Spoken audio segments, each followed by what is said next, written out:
Redmi pad pro 5G എന്ന പുതിയൊരു tablet Indian മാർക്കറ്റിൽ ലോഞ്ച് ചെയ്യാൻ പോകുന്നുണ്ട്.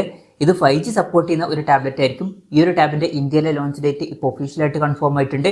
അതുപോലെ തന്നെ ഫീച്ചേഴ്സിനെ പറ്റിയിട്ടുള്ള പല കാര്യങ്ങളും ഇപ്പോൾ അറിയാനും കഴിഞ്ഞിട്ടുണ്ട്. എന്തായാലും ഈ വീഡിയോയിൽ നമ്മൾ നോക്കാൻ പോകുന്നത് റെഡ്മി പാഡ് പ്രോ 5G എന്നുള്ള ടാബിനെ പറ്റിയിട്ടാണ്.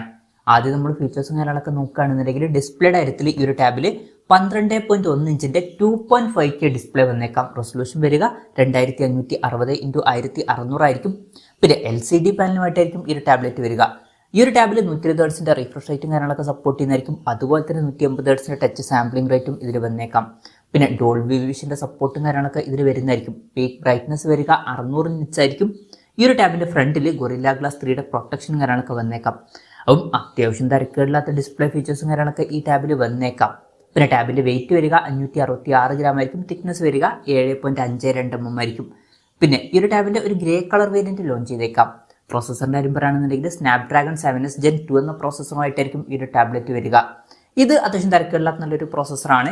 ഇപ്പം 30,000 രൂപയ്ക്ക് താഴേക്കാണെന്നുണ്ടെങ്കിൽ ഇത് നല്ലൊരു പ്രോസസ്സർ എന്നൊക്കെ തന്നെ പറയാവുന്നതാണ്. പിന്നെ 5G സപ്പോർട്ടും കാര്യങ്ങളൊക്കെ ഇതിൽ വരുന്നതായിരിക്കും. ഈ ഒരു ടാബിൽ LPDDR4Xന്റെ റാമും UFS 2.2 സ്റ്റോറേജ് ടൈപ്പും വരുന്നതായിരിക്കും.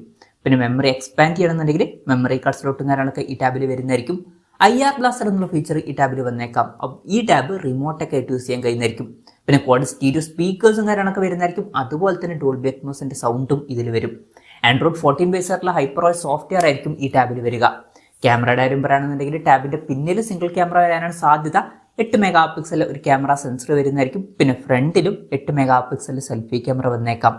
അപ്പം ബേസിക് ആയിട്ടുള്ള ഒരു ക്യാമറ സെറ്റപ്പ് ആയിരിക്കും വരിക. പക്ഷേ ടാബാണ്. ഇപ്പോൾ ഫോണുകളുടെ കാര്യത്തിലാണെന്നുണ്ടെങ്കിൽ ബെറ്റർ ആയിട്ടുള്ള ക്യാമറ സ്പെസിഫിക്കേഷൻ നമുക്ക് എക്സ്പെക്ട് ചെയ്യാം.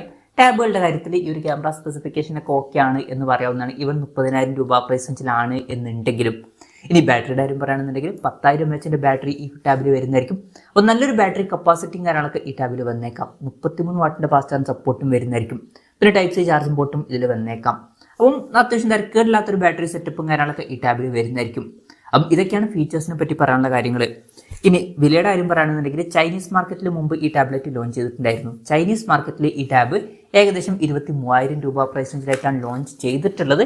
അപ്പം ഇന്ത്യൻ മാർക്കറ്റിൽ ഈ ഒരു പ്രൈസ് റേഞ്ചിൽ നമുക്ക് ഈ ടാബ് എക്സ്പെക്ട് ചെയ്യാൻ പറ്റില്ല. വില കുറച്ചും കൂടി കൂടാൻ ചാൻസ് ഉണ്ട്. നമുക്ക് ഒരു 25,000 to 30,000 രൂപ പ്രൈസ് റേഞ്ചിലായിട്ട് ഈ ടാബ് എക്സ്പെക്ട് ചെയ്യാവുന്നതാണ്. ഒരു 30,000 രൂപ പ്രൈസ് റേഞ്ചിൽ വരെ ഈ ടാബിന്റെ വില എത്തിയേക്കാം. കൺഫർമേഷൻസ് ഒന്നുമില്ല, ജസ്റ്റ് നമ്മുടെ എക്സ്പെക്ടേഷൻ പറഞ്ഞു എന്നേ ഉള്ളൂ. ഇവൻ 30,000 രൂപ പ്രൈസ് റേഞ്ചിലാണെന്നുണ്ടെങ്കിലും അത്യാവശ്യം തിരക്കില്ലാത്തൊരു ടാബാണ് എന്നൊക്കെ തന്നെ പറയാവുന്നതാണ്. ലോഞ്ച് ഡേറ്റിന്റെ കാര്യം പറയുകയാണെന്നുണ്ടെങ്കിൽ ജൂലൈ 29 ഈ ടാബ് ഇന്ത്യൻ മാർക്കറ്റിൽ ലോഞ്ച് ചെയ്യാൻ പോകുന്നത്. ലോഞ്ച് ഡേറ്റ് ഇപ്പം ഒഫീഷ്യലായിട്ട് തന്നെ കൺഫേം ആയിട്ടുണ്ട്. എന്തായാലും റെഡ്മി പാഡ് പ്രോ 5G എന്ന പുതിയൊരു ടാബ്ലറ്റ് ഇന്ത്യൻ മാർക്കറ്റിൽ ലോഞ്ച് ചെയ്യാൻ പോകുന്നുണ്ട്. ഈ ഒരു ടാബിനെ പറ്റിയിട്ടുള്ള നിങ്ങളുടെ അഭിപ്രായം ജസ്റ്റ് ഒന്ന് കമന്റ് ചെയ്യുക. അതുപോലെ തന്നെ ഈ ഒരു ടാബ്ലറ്റ് ഇന്ത്യൻ മാർക്കറ്റിൽ നിങ്ങൾ ഏത് പ്രൈസിങ്ങിലാണ് എക്സ്പെക്ട് ചെയ്യുന്നത് എന്നുള്ള കാര്യം കൂടി ജസ്റ്റ് ഒന്ന് കമന്റ് ചെയ്യുക.